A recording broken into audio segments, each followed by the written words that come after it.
Gigi here. We're on day 64 of 72 days of leadership wizardry. I'm Jill Gigi Austin, and I'm walking with you as we look through the 72 cards in the Leadership Wizardry Oracle deck. Today, we are talking about the Elder of the West. So elder being somebody with some experience and wisdom. And in the West, we are reflecting. And going along with our sun phase metaphor, we're in the dusk, or right then when the sun is beginning to set and casting long shadows. So a really appropriate time to be reflecting. This is a card that invites us to reflect both for others and for ourselves. And the through line here is getting to the essence of what seems to matter most.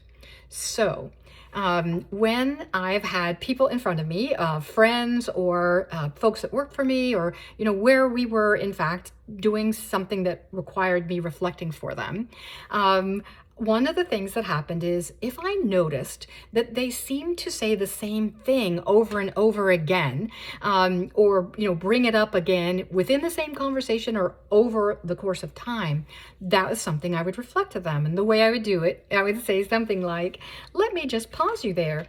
I'm really noticing that I've heard this kind of thing in several different ways over, in our conversation or over the last couple of weeks.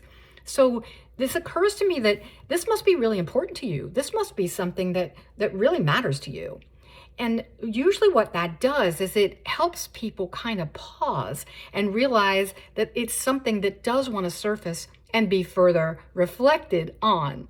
And if you are in a group setting, the way that I used this technique is when somebody was brainstorming but couldn't leave the same idea, the reflection was to write their idea up on a board, piece of paper, whiteboard, whatever, screen, so that everyone could see it.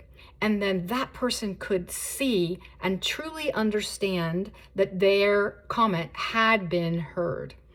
Now, in terms of reflecting for yourself, again, the through line of what matters most, this is, as an elder, this is an invitation to begin to reflect on your legacy. Like, how do you want to be known? And if you are considering moving from one phase to another of work or some life situation, it's really about how do you want to best end that as you look forward, to the next phase. So that really is the question. What and how do I want to reflect to others and to myself on what matters most? Okay, more elder tomorrow.